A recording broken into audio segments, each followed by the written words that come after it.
Well, ladies and gentlemen, as you can see, I'm wearing a red tie, so that must mean I'm a Russian agent. After all, I was also a Trump supporter, and apparently we're all Russian agents. The latest would be Rex Tillerson. They're now saying that Rex Tillerson is a Russian agent. This is coming out of the Washington Times. Surprise, surprise, as if we're all Russian agents.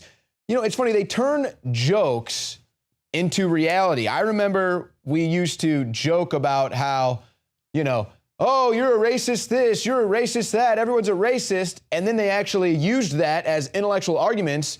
Then the joke was, oh, you're a Russian, I'm a Russian, hold on, let me hear from Russia. And now they're actually using that against everyone. So it's amazing how they take these jokes that we make up like, oh, the left couldn't possibly go to that absurdity. And then they do. If you were to read the mainstream media, you'd think Rex Tillerson, the CEO of ExxonMobil and President-elect Donald Trump's pick for Secretary of State, is a puppet of Vladimir Putin. The Washington Post said Rex Tillerson's Russia problem, and then an NBC quote, Trump's credibility problem on Russia, Tillerson has ties to Russia and Putin. Think about this, folks, okay? If Donald Trump was actually a Russian agent, why would he out in public openly start appointing people that have ties with Russia? Why would he be openly saying he's willing to negotiate with Putin? That doesn't make much sense. That's a total lie. And if Russia was the one that hacked the DNC, like they're trying to claim with the WikiLeaks, they wouldn't leave a footprint, okay? So all of these Russian things, you're a Russian, he's a Russian agent, all this crap, it's totally a joke. Now, first, it was Obama saying rigged elections don't exist. Now Obama wants to look into the rigging of elections.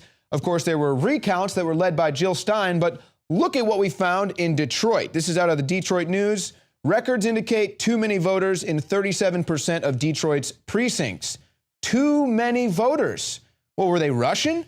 State Elections Director Chris Thomas explains a state audit of 20 precincts in Detroit where ballot boxes contained fewer votes than counted in the election poll book. Voting machines in more than 1/3 of all Detroit precincts registered more votes than they should have during last month's presidential election, according to Wayne County records. Detailed reports from the office of Wayne County Clerk Kathy Garrett show optical scanners of 248 of the city's 662 precincts, or 37%, tabulated more ballots than the number of voters tallied by workers in the poll books. Voting irregularities in Detroit have spurred plans for an audit by Michigan Secretary of State Ruth Johnson's office, Elections Director Chris Thomas said Monday. Oh, but look at this. Oh, so there was some fishy activity in the Detroit and Wayne County election polls. Democrat Hillary Clinton overwhelmingly prevailed in Detroit and Wayne County. That must be a coincidence. But as we told you, we can beat a landslide. And Donald Trump, with a landslide in Michigan, beat the rigged polls in Detroit. No wonder why Hillary didn't want to put her name behind a recount, because now we see what we would have found. So she had to perpetrate Jill Stein to do that dirty work for her. Bill Gates says that Trump has the opportunity to be like JFK. President-elect Donald Trump has the opportunity to establish American leadership through innovation, Bill Gates told CNBC on Tuesday. He went on, but in the same way President Kennedy talked about the space mission and got the country behind that, I think whether it's education or stopping epidemics or in the energy space, there can be a very upbeat message that Trump's administration is going to organize things and get rid of regulatory barriers and have American leadership through innovation. Well, we hope that that's the case, and we think that, you know, having somebody who's not just a lifetime politician be the president is a good move, somebody who actually has experienced success with their own merit in the private sector. But perhaps maybe like Michael Moore saying something crazy might happen to Trump, Bill Gates talking about Trump being like JFK. Perhaps that's some sort of, foreshadowing as to what we might be seeing in the near future. Now, look at this. I can't believe this, folks. You know, it gets worse for men. Viruses may have evolved to hit men hard, but go easy on women. Now viruses are sexist.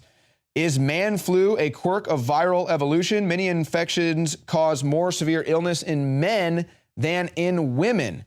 This talks about tuberculosis, human papillomavirus, Epstein-Barr virus, all affect men more than women. So I need to start protesting against these sexist viruses. No, instead, let's just maintain a safe border where we don't have to worry about disease coming across it. Here's good news to end the news with tonight. Fewer teens are doing drugs than ever before. They are being concerned with e-cigarettes as an emerging public health problem. But according to studies that have been going on for more than 40 years, teenagers in today's age are doing less drugs than teenagers just 40 years ago. So maybe there's hope for the future. Maybe some of our teenagers will be educated enough not to vote people in like Hillary Clinton or whatever corrupt politician they put in. Maybe they'll become more concerned with space and politics in the future than sports and the Kardashian. That's been the Nightly News. Be sure to tune into the Alex Jones Show tomorrow, 11 a.m. Nightly News returns, 7 p.m. Central. I had a crazy dream last night.